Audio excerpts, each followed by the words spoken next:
Menschen, wir wollen Freiheit. Viel geändert hat sich seitdem nicht in Äthiopien. Seit Wochen kommt es wieder zu gewaltsamen Auseinandersetzungen zwischen Angehörigen der Oromo-Polizisten in Regionen von Oromia. Die gesamte Region steht jetzt nun unter Militärverwaltung. Tausende Soldaten sind vor allem an Schulen und Universitäten stationiert. Sie können sich ausmalen, was die Armee mit den Demonstranten macht. Die Regierung entgegnet Protesten der Oromo mit unverhältnismäßiger Gewalt.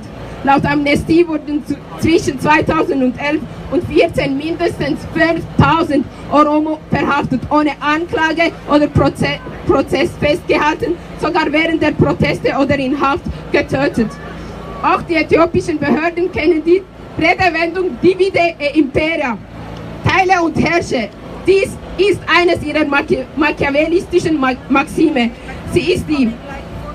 So ist die Region Oromia in 9 Verwaltungsregionen geteilt worden. Die Regierung nutzt die Armut und die Knappheit der Ressourcen wie Wasser, Boden, um die Hungersnöte zu verschlimmern. Es sind Hunderte von Menschen, die wegen Konflikten zwischen ethnischen Gruppierungen vertrieben werden. Wir protestieren darum auch heute wegen der Militärdiktatur, die gerade ca. 8000 Kilometer entfernt auf friedliche Demonstranten schießt, auf Familien, Kinder, junge und alte Männer und Frauen. Wir hätten unser Land nicht verlassen, wenn uns nicht die Existenz und die Freiheit in Äthiopien geraubt wird.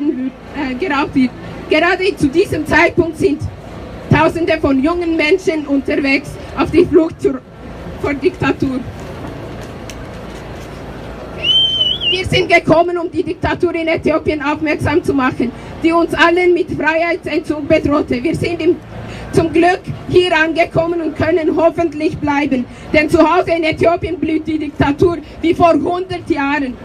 Wir weitere Oromo werden kommen und bleiben, solange Weyane TPLF die Regierung uns unterdrückt und mit Gewalt vertreibt.